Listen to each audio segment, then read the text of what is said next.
I think that everyone wants more confidence and higher self-esteem, and I know that I personally used to think about self-esteem as the pinnacle. If you had high self-esteem, you were going to get everything you wanted in your life. And I have since reversed on that position because I've seen that actually high self-esteem, when it becomes the focus, can be detrimental, and it absolutely has been to me. So I want to share with you in this video a mindset that not only incorporates self-esteem, but I think supersedes it and is, quite frankly, more important that you can incorporate.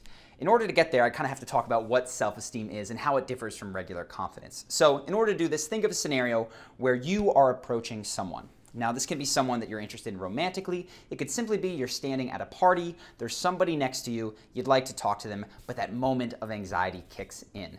The person who lacks confidence, their mindset is, I will be kind to myself as long as this situation goes well. And I don't think it's going to go well. So in the scenario where they do finally muster up the courage, their mental track is, you don't have anything interesting to say. They're probably not wanting to talk to you. Oh my God, that was dumb. What will you say next? Don't say that. That's stupid. And of course, because they're thinking that, they behave that, and the interaction goes poorly. The cycle continues. The person that has confidence actually has the same exact mindset, which is, I will be kind to myself as long as this goes well. The difference is that they have practiced enough times that they think it's going to go well. So maybe they've watched the channel, they know what they're going to say to begin with, they have some things that will revive conversation if it goes stale, and because of that, they feel good, they walk up with a smile on their face, and typically the interaction goes well, and that cycle continues. But, of course, it doesn't always. And when it does, the person who lacks or just has confidence beats themselves up, which is where we move to self-esteem. And this is what I thought was everything. Self-esteem isn't concerned with necessarily the outcome, it's concerned with the process. The person with self-esteem says, I will be kind to myself simply by living up to my own principles and values. And if you're like me, your principles are authenticity, honesty, doing your best. So as soon as they move to approach that individual, they have already won. They're living up to their values. They're trying their best. And when they arrive there, whether or not they know what to say, they feel great. It radiates from them, and that interaction tends to go well. That's why self-esteem is so powerful. Now, it's been amazing, right? This is a level for me that changed my life. This took me from in a job that I didn't like to pursuing something that I was truly passionate about. It had me traveling the world with my best friends. It keeps me involved in activities that, quite frankly, I don't have a ton of natural talent in, like music, and I do it because I love it, right? It's not about being really good, it's about the process and the enjoyment that I get. But there's an issue with self-esteem, and I've encountered it firsthand. It's that sometimes we do not live up to our values, right? We don't walk up to that person. We don't do what we should. We're not honest. We're not authentic. We don't try our best. And in these situations, what I would do is beat myself up. Man, you let yourself down, right? You diminished your self-esteem there. You're not living up to your own values. You got to do better next time. You have done better in the past, but chop, chop. Let's make it happen. Now, I thought that this was great because this is kind of the stick that motivated me to achieve all of the things that I've achieved in my life. But I started reading a little bit outside my circle and came across a concept that was very different and that I resisted. And it was this concept of self-love, unconditionally. The difference being that where self-esteem said, I have to live up to my values, self-love was just because, for no reason at all, you give yourself this feeling of love. And I resisted it because I thought, wait a second.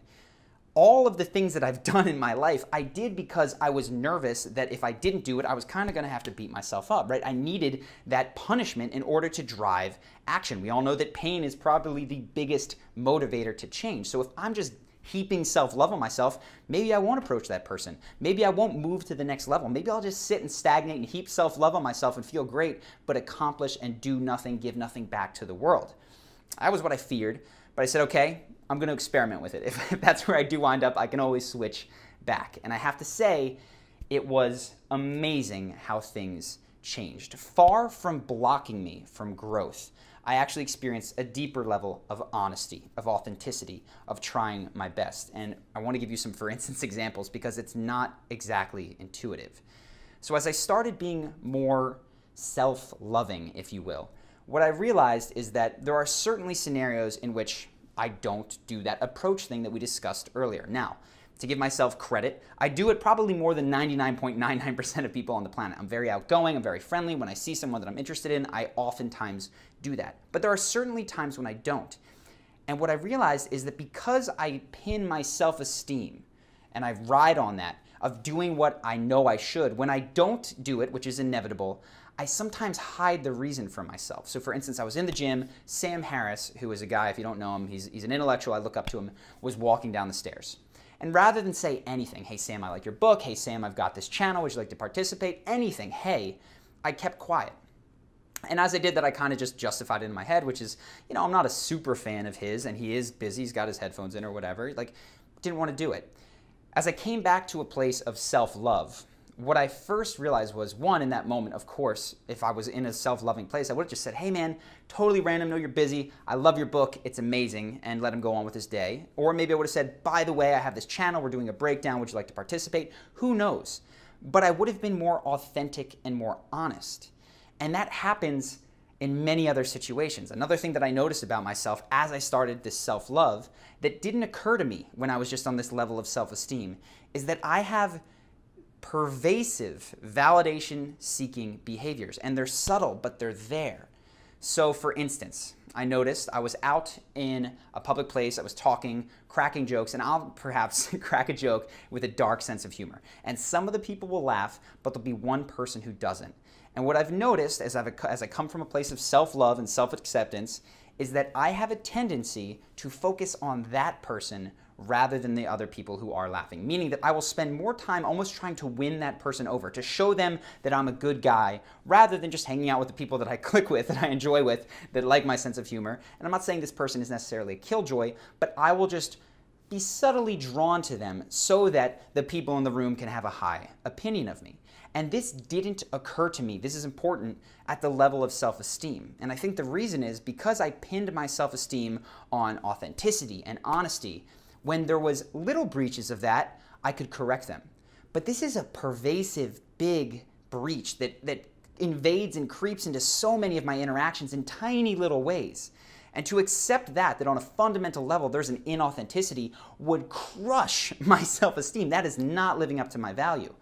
But when I come from a place of self-love and self-acceptance instead, I'm able to see that, and now I can adjust. And I see it again. I've been dating more, and one of the things that I notice is I have a tendency to feel guilty when the date doesn't go well. And I feel this tendency to force a second date so that that other person, I don't know, feels good or whatever, rather than simply saying, not a match, nothing wrong with them, nothing wrong with me, let's move on and not waste any more of either of our time. There's this sense of guilt in there. And again, that's not authentic, so I didn't, I think, address it from a level of self-esteem. I tell you these examples to say that I thought that coming from a place of self-love was going to lead to stultified growth, and it couldn't be more the opposite. I have felt more myself, more honest, more authentic, more like I'm trying my honest best from this place of self-love than from this place of as long as I live up to my values. Now let me be clear. Self-esteem is awesome. Absolutely have values and principles and things that are important to you, right? I needed that phase in order to drive to those things so I could clarify that, yes, authenticity does matter to me. Confidence, know your strategies, right? It's cool to have domain level confidence. What I'm suggesting is that you implement at the base of all of this level of bedrock self-love, which is unconditional. For no reason at all. I don't care how badly you fail. I don't care if you don't try. That level of self-love will not only make you just feel nice, it will actually push you to be your best self in ways that are truly, and have been for me, mind-boggling. I hope that you have found this video interesting. Let me know. This is the kind of stuff that I've been thinking a lot about lately. And of course, if you like this video, subscribe to the channel. We're going to have a new breakdown coming out on Thursday, and then some more in this vein probably next Monday. So I hope you like this, and I will see you in the next one.